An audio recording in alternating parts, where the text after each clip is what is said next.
السلام علیکم ورحمۃ اللہ وبرکاتہ۔ الحمدللہ الذی افضل الافلاک والارضین والصلاة والسلام علی من کان نبیا وآدم بین الماء والطین وعلی آلہ واصحابہ اجمعین۔ دوستان محترم، آج ہم اللہ کے عذاب کے بارے میں جانتے ہیں کہ اللہ کا عذاب کس طرح آتا ہے اور کسے اللہ کا عذاب کہتے ہیں۔ ایک عالم دین جو ایک وقت ایسا ہوتا ہے کہ فجر کی نماز کے وقت ان کی آنکھ بہت دیر سے کھلتی ہے، نیند بہت دیر سے کھلتی ہے۔ فجر کی نماز کے اندر کچھ وقت بچتا ہے، کچھ لمحہ بچتا ہے اور ان کی آنکھ کھل جاتی ہے اور وہ دیکھتے ہیں کہ وقت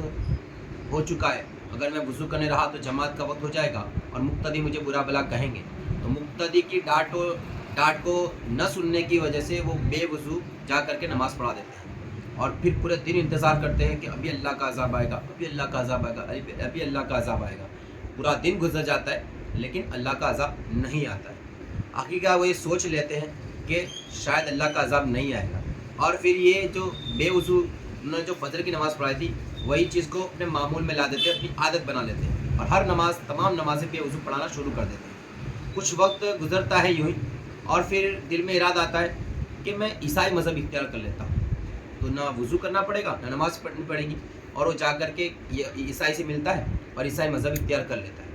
جب اس بات کا علم کچھ علماء کو ہوتا ہے تو وہ علماء کی جماعت اس کے پاس جاتی ہے تاکہ جانے کے آخر سے اسلام میں کیا تکلیف پڑی، کیا کمی محسوس ہوئی جو اتنے بہترین مذہب کو چھوڑ کر کے عیسائی مذہب میں چلا گیا۔ اب وہ علماء کرام اس کے پاس جاتے ہیں اور کہتے ہیں کہ بھائی کیا بات ہے،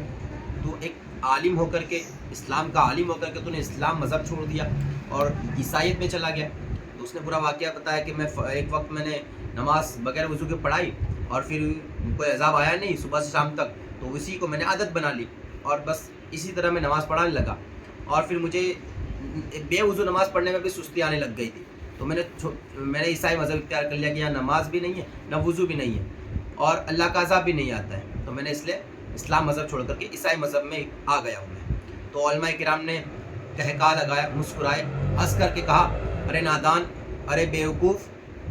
کہ اللہ کا عذاب اس بات کو نہیں کہتے کہ آسمان پھٹ جائے یا زمین پھٹ جائے یا آسمان میں سے پتھر گرے یا آگ کی بارش ہو یا کوئی اور چیز کا نزول ہو، اسے اللہ کا عذاب نہیں کہتے۔ ارے اللہ کا عذاب تو تجھ پر آ چکا ہے کہ اللہ نے اپنا پیارا مذہب اسلام تجھ سے چھین لیا، تجھے اسلام سے باہر کر دیا اور تجھے اسلام کی توفیق سے ہٹا دیا۔ رب فرماتا ہے کہ سب سے بہترین مذہبوں میں سب سے بہترین مذہب اسلام ہے۔ اللہ